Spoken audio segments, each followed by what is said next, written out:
Көрмеде де көрме бар, ұрлықсы бір бөлек. Біздің олигархтарда қара базардан құнды заттар жинауды сәнге айналдырған көрінеді.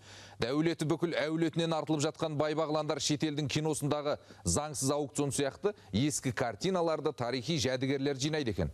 Алматыда контрабандалық заттар көрмесі ашылды.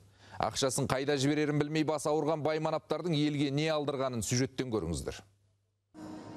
Көздің жауын аларлық құнды бұйымдардың арасында император сарайының сән салтанатын көрсететін бірнеше Карл Фаберже сән үйдің жұмыртқасы да бар. Жұмыртқалар 48 гауһар таспен көмкеріліпті. Сонымен қатар генералдар Вашингтон мен Лигет есілі дуэльге арналған тапаншаның құнды көшірмесі де бар. 17 ғасырдағы қолжазба Құран мен Інжіл де көрермен назарына ұсынылған.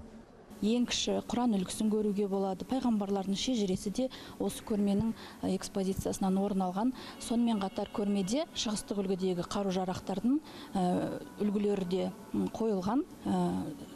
Қарулардың семсер, талвар, ятаган деген сияқты үлгілерін, сонымен қатар жарақ дулыға мен қалқанды да ерекше екшеп айтып өтуге болады. 300-ден астам жәдігер арасында 19 ғасырдың соңына жататын француздың камин сағаты, акимоно мүсіншелері, фарфор вазалар, шахмат жинақтарын кездестіруге болады. Өзгеше безендірілуімен, сипатының әсемдігі және жоғары орындаушылық шеберлігімен ерекшеленетін сәндік қолданбалы өнер бұйымдары да көрме экспозициясын байыта түскен. Музейге қойылған жәдігерлердің 100 картина, оның ішінде Forbes Қазақстанға енген үздік отандық 10 суретшінің 5-еуінің картиналарын кездестіруге болады. Ал суреттердің ішіндегі ең құндысы Герард Доудың 17 ғасырда салынған скрипкашы туындысы. Ол ағашқа майлы бояумен салынған екен. Экономикалық тергеу департаменті тергеушілерінің мәліметі бойынша бірнеше жаннан тұратын қылмыстық топ шетелдік бәссаудадан құнды бұйымдарды сатып алып, елімізге контрабандалық жолмен жеткізіп келген анықталған. Бұл тарихи жәдігерлерді сауда орындарында қымбат бағаға сатып келіпті. Істі болған азаматтардан жалпы құны 500 миллион теңге болатын заттар тәркіленген.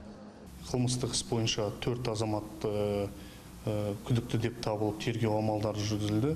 Және қылмыстық іс барысында бұл азаматтардың, яғни контрабандалық жолмен бұл заттарды алып кіргендігі және бұдан бөлек заңсыз кәсіпкерлікпен айналысқандығы анықталды. Кейіннен сот аяқталып, тергеу амалдары аяқталып, сотқа жолданған болатын. Соттың шешімімен тарихи мәдени құндылығы бар 360 жәдігер мемлекет меншігіне өтіп, орталық мемлекеттік музейге берілген. Бұйымдардың жалпы құны 360 миллион теңгеден асып жығылады. Ұлан Тәліпбай, Дәулет Күшеев, Алматыдан.